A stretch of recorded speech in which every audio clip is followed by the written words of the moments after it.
Bonjour les humains, 3 avril 2026, bienvenue si vous êtes nouveau sur la chaîne. Ne vous fiez surtout pas à une seule vidéo, allez voir mes playlists, je traite de tout un tas de sujets très différents.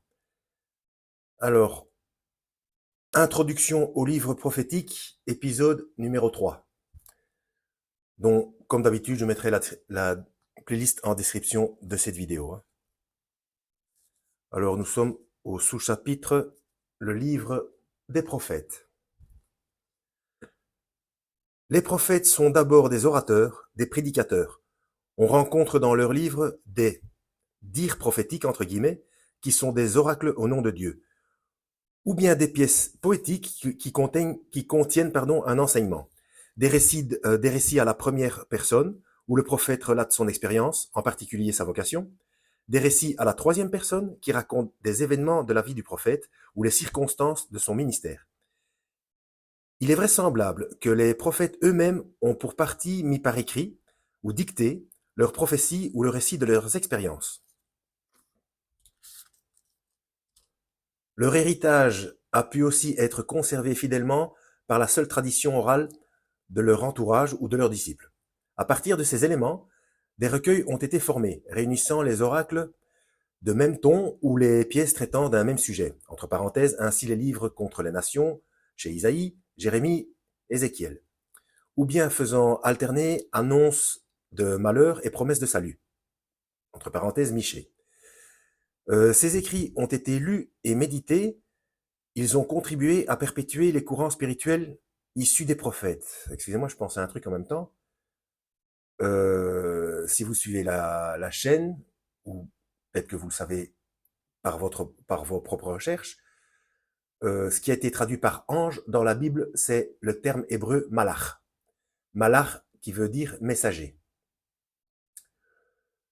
Il y a donc des anges célestes et des anges terrestres, ce qui permet de comprendre parfois certains contextes dans la Bible, certaines personnes qui savent pas trop qui c'est, enfin quelle fonction il a parce que il mange alors que c'est un ange.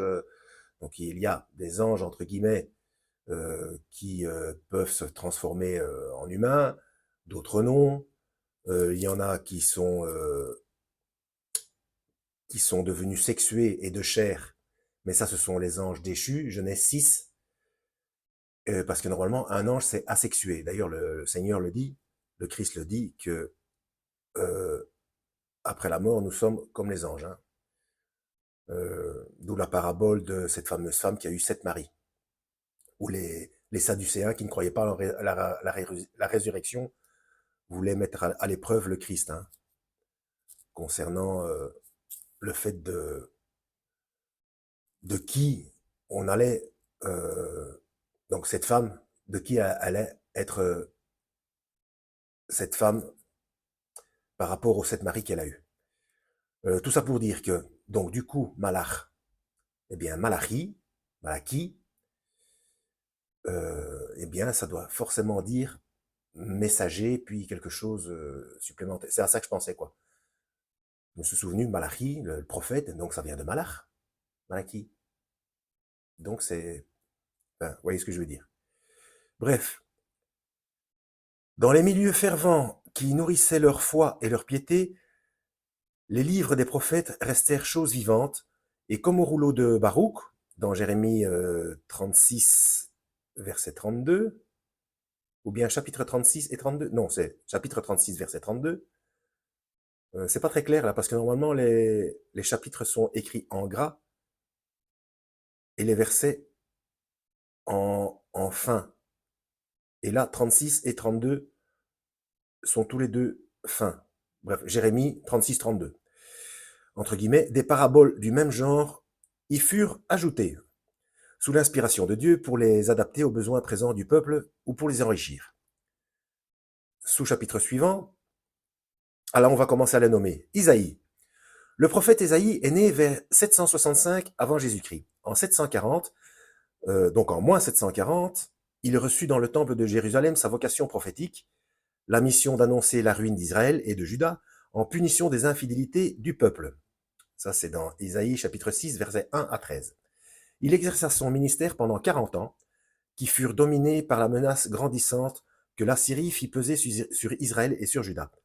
D'abord préoccupés par la corruption morale que par la prospérité avait amené en Juda, d'abord préoccupé par la corruption morale que la prospérité avait amené en Juda, Ésaïe intervint en politique auprès d'Akaz, puis d'Ézéchias. C'est souvent comme ça, quand on est très à l'aise aux moyens financiers, on se soucie peu de... Enfin, c'est souvent dans la détresse qu'on appelle le Seigneur. Hein. On peut dater les oracles en fonction des éléments politiques et des alliances militaires. Cette participation active aux affaires de son pays fait d'Isaïe un héros national. Il est aussi un poète de génie, mais sa grandeur est d'abord religieuse. Son idée de Dieu a quelque chose de triomphal et d'effrayant aussi. Dieu est le saint, donc dans le sens de Kadosh, le séparé, le mis à part, le fort, le puissant, le roi.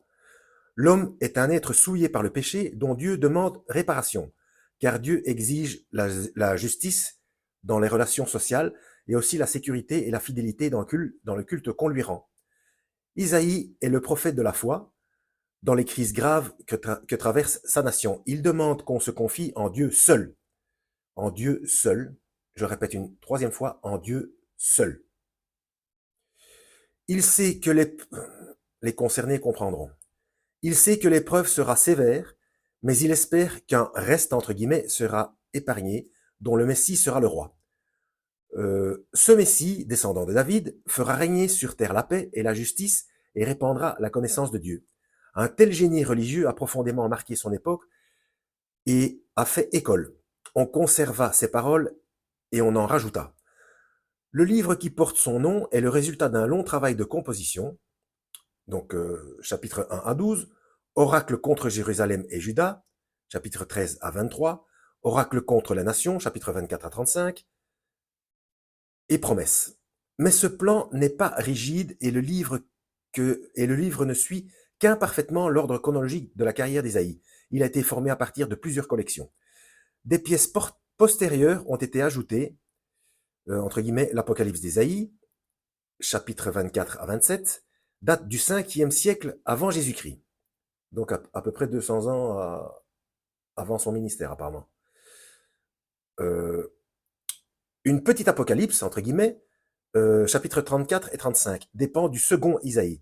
Enfin, on a mis en appendice le récit de l'action d'Isaïe lors de la campagne de Sénachérib, chapitres 36 à 39, emprunté à 2 rois, chapitres 18 et 19, avec l'insertion d'un psaume postélixique mis dans la bouche d'Ézéchias. Postélixique, je présume que ça veut dire après l'Exode. Petit rappel, pour ceux qui ne suivent pas ma chaîne, je tire ceci des informations se trouvant dans la Bible de Jérusalem, hein, Bible catholique par excellence, qui avoue avoir rajouté des textes apocryphes. Hein. Allez voir ma vidéo. Les protestants ont-ils retiré des livres à la Bible? Non, c'est le catholicisme qui en a rajouté. Hein. Et c'est indiqué dans la Bible catholique. Donc, ils ont été honnêtes par rapport à ça. C'est bizarre ces histoires de rajout là, parce que dans les manuscrits de Qumran, on a retrouvé le rouleau complet d'Ésaïe. Les manuscrits de Qumran, ça date de entre 500 à 800 avant le Christ. Et il y a bien les 66 livres et à une ou deux virgules près, façon de parler, c'est exactement la même chose que dans les versions qu'on a aujourd'hui. Hein. Alors, le livre a reçu des additions encore plus considérables. Les chapitres 40 à 55 ne peuvent pas être l'œuvre du prophète du 8e siècle avant le Christ. Hein. Ils mettent jamais avant, mais bon, je le dis, hein, parce que sinon ça prête à confusion. L'œuvre du prophète au 8e siècle, avant le Christ. Le cadre historique est postérieur d'environ 2 siècles. Jérusalem est prise, le peuple est captif en Babylone, le roi des Perses, Cyrus, est déjà en scène et il sera l'instrument de la délivrance. Ces chapitres contiennent la prédication d'un anonyme, un continuateur d'Ésaïe et un grand prophète comme lui, que, faute de mieux, on appelle le deutéro-Ésaïe ou le second Ésaïe. Il a prêché en Babylonie entre les premières victoires de Cyrus en 550 avant Jésus-Christ, qui laissait présager la ruine de l'empire babylonien. Là, ils ont mis avant Jésus-Christ. Bon. Et l'édit libérateur de 538 qui permit les premiers retours. D'après ses premiers mots, je cite, « Consolez, consolez mon peuple », chapitre 40, verset 1, on a appelé ce recueil le livre de la consolation d'Israël. Le jugement a été accompli par la ruine de Jérusalem, le temps de la restauration est proche, ce sera un complet renouveau et cet aspect est souligné par l'importance donnée au thème de Dieu créateur joint à celui de Dieu sauveur. Un nouvel exode, plus merveilleux que le premier, ramènera ce peuple à une nouvelle Jérusalem, plus belle que la première. Cette distinction entre deux temps, celui des entre guillemets choses passées et celui des entre guillemets choses à venir, marque le début de l'eschatologie. Le monothéisme est affirmé doctrinalement. La sagesse et la providence insondables de Dieu sont mises en relief. L'universalisme religieux s'exprime clairement pour la première fois. Dans le livre sont enclavées 4 pièces lyriques, les chants du serviteur, entre guillemets, qui présentent un parfait serviteur de Yahweh, rassembleur de son peuple et lumière des nations, qui prêche la vraie foi, qui expie par sa mort les péchés du peuple et est glorifié par Dieu. Donc il y a déjà la mort prévue dans Ésaïe. Hein. Bah oui, Ésaïe 53. Il y a des vidéos d'ailleurs hein, de personnes qui font lire Ésaïe 53 à des judaïques à Jérusalem, et bon, qui ne connaissent pas, puisque soit ils ne lisent pas, soit ils se basent sur le Talmud au lieu de se baser sur la Torah, et ils disent, ah ça c'est, ça on parle de Jésus-Christ, donc c'est dans le Nouveau Testament. Non, non, non, c'est dans votre Tanakh, dans votre Bible hébraïque. Ils sont tout étonnés. La dernière partie du livre, chapitres 56 à 66, est considérée comme l'œuvre d'un autre prophète qu'on a appelé le troisième Ésaïe. C'est un recueil composite de pièces datant de l'époque du second Ésaïe jusqu'à l'époque grecque, et elle apparaît comme l'œuvre des continuateurs du second Ésaïe. Et on va s'arrêter là parce que ça fait déjà presque 13 minutes, c'est déjà bien.